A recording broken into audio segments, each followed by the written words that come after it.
ദൈവത്തിൽ നിന്ന് അത്ഭുതം പ്രതീക്ഷിക്കുന്നവർ അവിശ്വാസത്തെ പുറത്താക്കണം. ദൈവത്തിൽ നിന്ന് അത്ഭുതം പ്രതീക്ഷിക്കുന്നവർ വിശ്വാസമുള്ളവരായിത്തീരണം.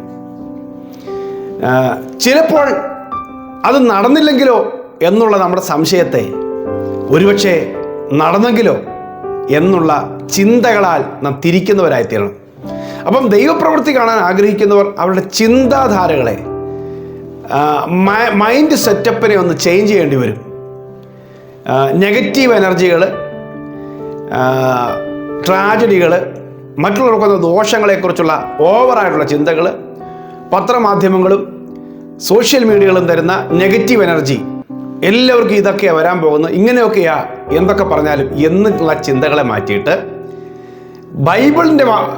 ബൈബിൾ മാധ്യമത്തിലേക്ക് വരണം.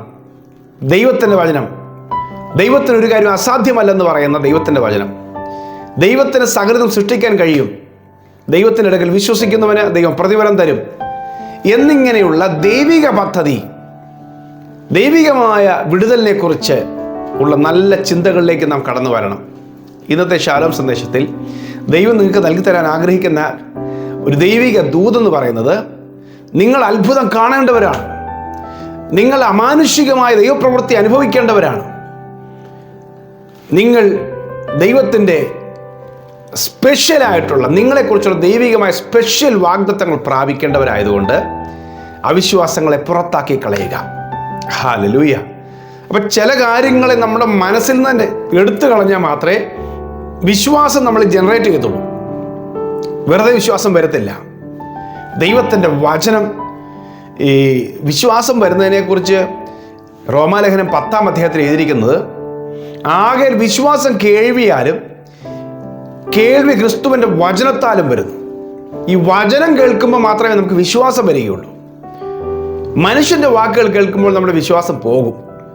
അവിടെ അത് നടന്നു, ഇവിടെ ഇത് നടന്നു, ആ രോഗം അവർക്ക് പിടിച്ചു, രോഗം പിടിച്ചവരൊക്കെ ചത്തുപോയി, അല്ലെ ഇന്നടത്ത് ഇന്ന മരണം നടന്നു, നമുക്കും ഒരു ഗതി, ഇത് എങ്ങനെയായിരിക്കും ഗതി, ഇങ്ങനെയൊക്കെ പറയുന്ന ലോകത്തിൻ്റെ ഇൻഫർമേഷൻസ്, യാഥാർത്ഥ്യങ്ങളെയൊക്കെ മാറ്റിവെച്ചിട്ട് ദൈവത്തിൻ്റെ വചനത്തെ വിശ്വസിക്കാം.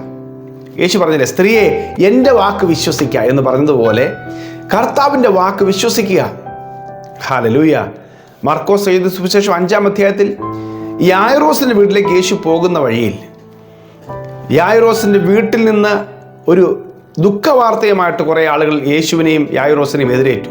ഇനി ഗുരുവിനെ അസഹ്യപ്പെടുത്തണ്ട, ബാലിക മരിച്ചുപോയി, ഇനി യേശുവിനെ ബുദ്ധിമുട്ടിക്കണ്ട. പക്ഷെ യേശു ആ വാക്ക് കാര്യമാക്കാതെ പള്ളിപ്രമാണിയായി യായിറോസിനോട് പറഞ്ഞു, നീ ഭയപ്പെടണ്ട, നിന്റെ മകൾ ജീവിക്കും, വിശ്വസിക്കുക മാത്രം ചെയ്യുക. കേട്ടോ? അപ്പോൾ ഒരു യാഥാർത്ഥ്യം എല്ലായിടത്തും ഉണ്ടാകാവുന്ന കാര്യം, അതിന് യേശു നേരിട്ടത് ആ വാക്ക് കാര്യമാക്കാതെ ജസ്റ്റ് ഓപ്പോസിറ്റ് പറയുക, നിന്റെ മകൾ ജീവിക്കും, വിശ്വസിക്കുക മാത്രം ചെയ്യുക. അപ്പോൾ അത് നടക്കുകയില്ല എന്ന് പറയുന്നു. ഇത്തരം കേസിലൂടെ പോയവരൊക്കെ തീർന്നിട്ടേ ഉള്ളൂ എന്ന് പറയുന്ന വിഷയങ്ങളെ, അല്ലെങ്കിൽ ഇങ്ങനെ ഈ ഒരു സാധ്യത വെച്ച് നടക്കാൻ പോകുന്നില്ലെന്ന് പറയുന്ന, നീ നന്നാകാൻ പോകുന്നില്ലെന്ന് പറയുന്ന, നിനക്ക് ഉയർച്ച ഉണ്ടാകില്ല, നിനക്ക് വിജയം ഉണ്ടാകില്ലെന്ന് പറയുന്ന ആ നെഗറ്റീവ് വാക്കുകളെ കാര്യമാക്കണ്ട, വിശ്വസിക്കുക മാത്രം ചെയ്യുക, ദൈവത്തെ വിശ്വസിക്കുക. ദൈവത്തിനൊരു കാര്യം അസാധ്യമല്ല. യേശു യായിറോസിനെ വീട്ടിൽ ചെല്ലുമ്പോൾ പ്രാർത്ഥിക്കുന്നവരെയല്ല കണ്ടത്, നിലവിളിക്കുന്നവരെ കണ്ടത്. നിലവിളിക്കുന്നവരെയല്ല യേശു പുറത്താക്കിയിട്ട് പ്രാർത്ഥിക്കാനുള്ള 2 പേരെ മാത്രം അകത്ത് കയറ്റിയിട്ട് പ്രാർത്ഥിച്ചു. ഒരു ജീവൻ അവളിലേക്ക്, ആ പൈതലിലേക്ക് കടന്നു വരികയും പുതിയ സൃഷ്ടിയായി പുറത്തു വരികയും ചെയ്തു. അപ്പം ചില കരച്ചിലുകാരെ, നിരാശ പറയുന്നവരെ, കുറ്റം പറയുന്നവരെ, പോരായ്മ പറയുന്നവരൊക്കെ ഒന്ന് പുറത്താക്കിയിട്ട് വിശ്വസിക്കുന്നവരെ അകത്ത് കയറ്റണം. ഈ ആത്മീയ കൂട്ടായ്മകൾ എന്ന് പറയുന്നത് നമ്മുടെ വിശ്വാസം വർദ്ധിപ്പിക്കാനാണ്. എല്ലാ കൂട്ടായ്മയൊന്നുമല്ല. ചില കൂട്ടായ്മകളിൽ വിശ്വാസം തകർത്ത് കളയും, വിശ്വാസം മുടിച്ചു കളയും, ദൈവത്തിലുള്ള വിശ്വാസമേ നഷ്ടപ്പെടും. എന്നാൽ യഥാർത്ഥ കൂട്ടായ്മ എന്ന് പറഞ്ഞാൽ ദൈവവചനം പറയും, ദൈവത്തിൻ്റെ വചനത്തിൻ്റെ ശക്തി അവിടെ വ്യാപരിക്കും. കുറേ അഭിപ്രായങ്ങളും കഥകളും അല്ല അവിടെ പറയുന്നത്. അവിടെ പറയുന്നത് ദൈവത്തിൻ്റെ വചനം മാത്രമായിരിക്കും. ആ വചനം കേൾക്കുമ്പോൾ വിശ്വാസം വരും, ദൈവത്തിലുള്ള വിശ്വാസം വരും. നമുക്ക് ആ വചനം നമ്മളിലേക്ക് ക്രിയ ചെയ്യാൻ തുടങ്ങും, അത്ഭുതങ്ങൾ നടക്കും. ഹല്ലേലൂയ. മുടന്തനായ ഒരു മനുഷ്യൻ സുന്ദരമെന്ന ദേവാലയ ഗോപുരത്തിൽ ഇരിക്കുന്ന കാര്യമാണ് അപ്പോസ്തലപ്രവൃത്തി 3-ാം അധ്യായത്തിൽ കാണുന്നത്.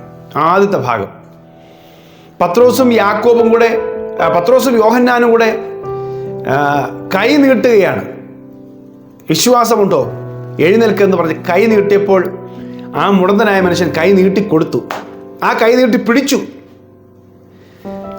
ആരൊക്കെ കൈ നീട്ടിയിട്ടുണ്ട്, ഇതൊന്നും നടക്കാൻ പോകുന്നില്ലെന്ന് പറഞ്ഞ് അവൻ ഇരുന്നാലോ? അവനൊരു മുടന്തനായി അവൻ്റെ ജീവിതം അവസാനിപ്പിക്കുകയുള്ളായിരുന്നു. എന്നാൽ അവർ വിശ്വാസത്തോടെ കൈ നീട്ടിയപ്പോൾ അവനും ഒരു വിശ്വാസം, അവൻ കൈ നീട്ടിക്കൊടുത്തു. അത്രയേ ഉള്ളൂ, അത്രയും കാര്യം മതി. അത് മതി വിടുതൽ നടക്കാൻ. കൈ ഒന്ന് നീട്ടിക്കൊടുത്താൽ മതി.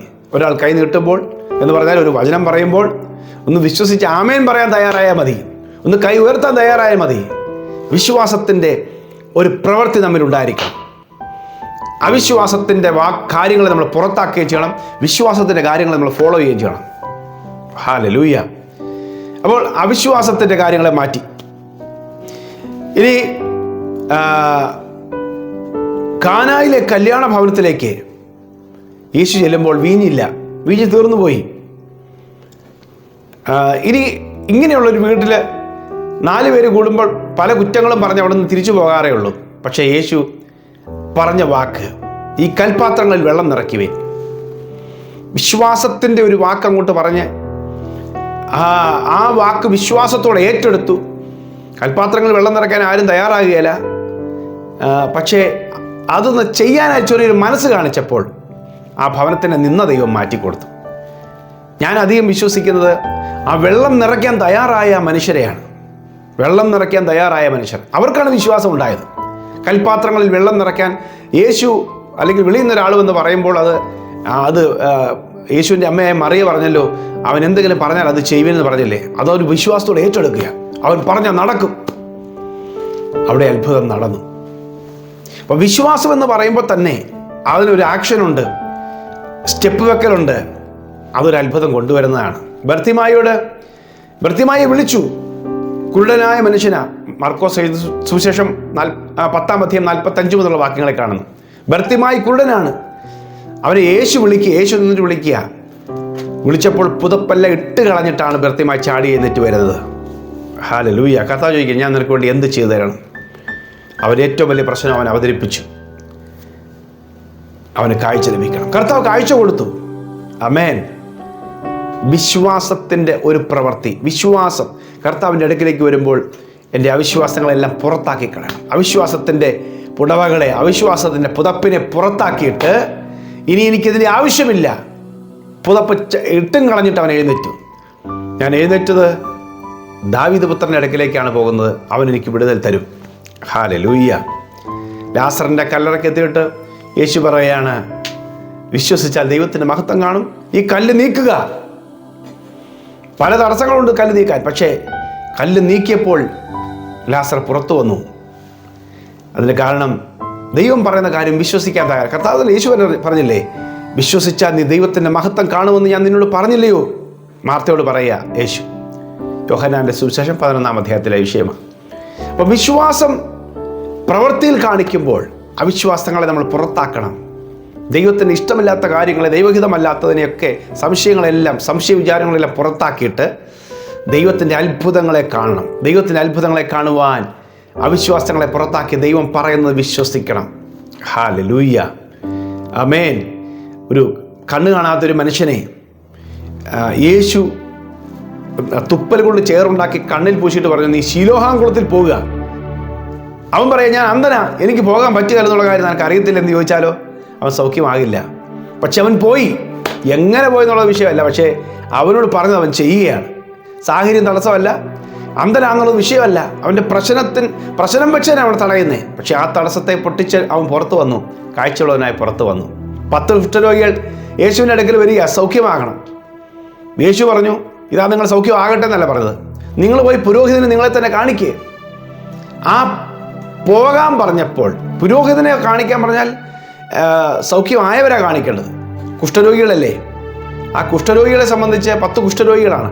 ആ കുഷ്ഠരോഗികളെ സംബന്ധിച്ച് പുരോഹിതനടുക്ക് ചെല്ലാൻ പറ്റില്ല. കുഷ്ഠരോഗികൾ പാളയത്തിന് പുറത്ത് താമസിക്കേണ്ടവരാ. പക്ഷെ അവർക്ക് വിശ്വാസം വന്നു. പോകുന്ന സമയത്ത് അവർ സൗഖ്യം പ്രാപിച്ചു. ആമേൻ. വിശ്വസിക്ക് ദൈവത്തിന് നിങ്ങളെ സൗഖ്യമാക്കാൻ കഴിയും. വിശ്വസിക്ക് ദൈവത്തിന് നിങ്ങൾക്കൂടെ അത്ഭുതം ചെയ്യാൻ കഴിയും. ദൈവത്തിന് ഒരു കാര്യം അസാധ്യമല്ല.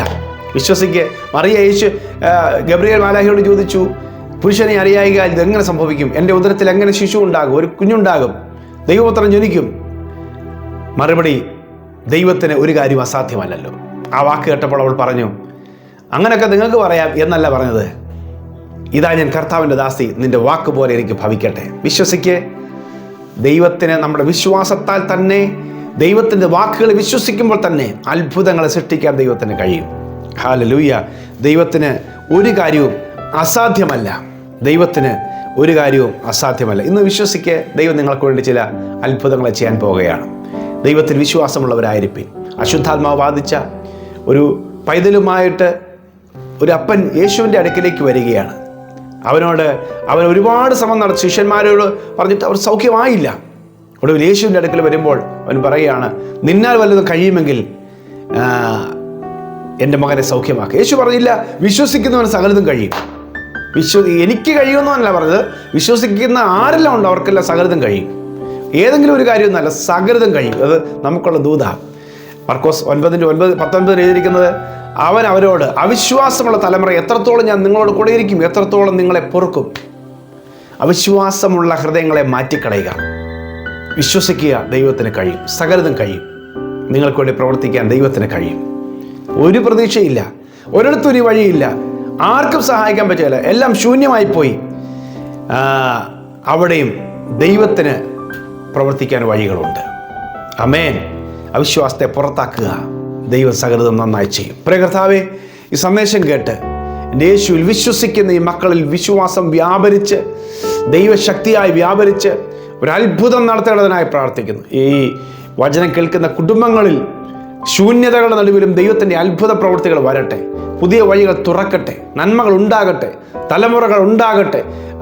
യേശുവിൻ്റെ നാമത്തിൽ കർത്താവെ, കുടുംബ ബന്ധങ്ങൾ പണിയപ്പെടട്ടെ, വിവാഹം നടക്കട്ടെ. യേശുവിൻ്റെ നാമത്തിൽ ദൈവപ്രവൃത്തി നടക്കട്ടെ, ദൈവ വേലയ്ക്കായി ഒരുക്കപ്പെടട്ടെ. ആമേൻ. അത്ഭുതങ്ങൾ വിളിച്ചു വരുത്തട്ടെ. യേശുവിൻ്റെ നാമത്തിൽ കെട്ടുപണികൾ നടക്കട്ടെ. യേശുവിൻ്റെ നാമത്തിൽ രോഗങ്ങൾ സൗഖ്യമാകട്ടെ. യേശുവിൻ്റെ നാമത്തിൽ ശാപങ്ങൾ മാറിപ്പോകട്ടെ. യേശുവിൻ്റെ നാമത്തിൽ സ്വസ്ഥത കടന്നു വരട്ടെ. യേശുവിൻ്റെ നാമത്തിൽ ജോലിക്ക് വേണ്ടിയുള്ള പുതിയ വഴി തുറക്കട്ടെ. യേശുവിൻ്റെ നാമത്തിൽ ആ എക്സാമിനേഷൻ ജയമുണ്ടാകട്ടെ. യേശുവിൻ്റെ നാമത്തിൽ നിന്റെ മക്കൾ ജയിക്കട്ടെ. കർത്താവ് യേശു ക്രിസ്തുവിനോട് ചേർന്ന് അന്ത്യം വരെയും കർത്താവ് ഉറപ്പോടെ നിൽക്കട്ടെ. അത്ഭുതങ്ങൾ ചെയ്യണം യേശുവിൻ നാമത്തിൽ തന്നെ. ആമേൻ, ആമേൻ, ആമേൻ. ഈ സന്ദേശം നിങ്ങൾക്ക് അനുഗ്രഹമായെങ്കിൽ നിങ്ങൾ മറ്റുള്ളവർക്ക് ഷെയർ ചെയ്യണം. God bless you. Have A wonderful day.